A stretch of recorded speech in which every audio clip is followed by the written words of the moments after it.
Hello! Hi. ఇది చూసుకోలేదు. ఎక్కడో శిలాశిథిలాల్లో ఉందండి. తీరా చూస్తేనేమో ఒక శారీ ఉందనమాట. ఇదొచ్చేసి మనకి నేను చెప్పాను గదా! మంగళగిరి జరీ శారీ అని జెప్పి. 1200 చాలా బావుంటుంది. చాలా మెత్తగా గూడా ఉంటదనమాట. నేనైతే ఇంక చూసుకోకుండా అలా ఉంది. సో, నచ్చిన వాళ్ళు ఎవరైనా ఉంటే తీసుకోండి. ఓకేనా?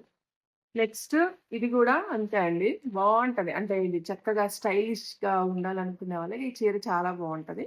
జస్ట్ ఓన్లీ ఈ శారీ ప్రైస్ వచ్చేసి 550 ఫ్రీ షిప్పింగ్ అండి. సో, కావాల్సిన వాళ్ళు తీసుకోండి. నెక్స్ట్ ఇవొచ్చేసి టస్సర్ శారీస్ అన్నమాట. మనకి టస్సర్ క్లాత్ వస్తది. జస్ట్ ఓన్లీ 2 శారీస్ మాత్రమే ఉన్నాయండి. యాహ్! 2 శారీస్ మాత్రమే ఉన్నాయి. కావాల్సిన వాళ్ళు తీసుకోండి. ఓకేనా? 750 ఫ్రీ షిప్పింగ్ అండి. ఇప్పుడు నేను చూపించినవి ఏవైనా మీరు తీసుకోవాలనుకుంటే తీసుకోవచ్చు. ఇది నేను తర్వాత వీడియోలో షేర్ చేస్తాను. బట్ ఫుల్ ట్రెండింగ్ అన్నమాట ఇవన్నీ. వాట్సాప్ నంబర్ ఉంది కదా! వాట్సాప్‌కి స్క్రీన్‌షాట్ పెట్టండి.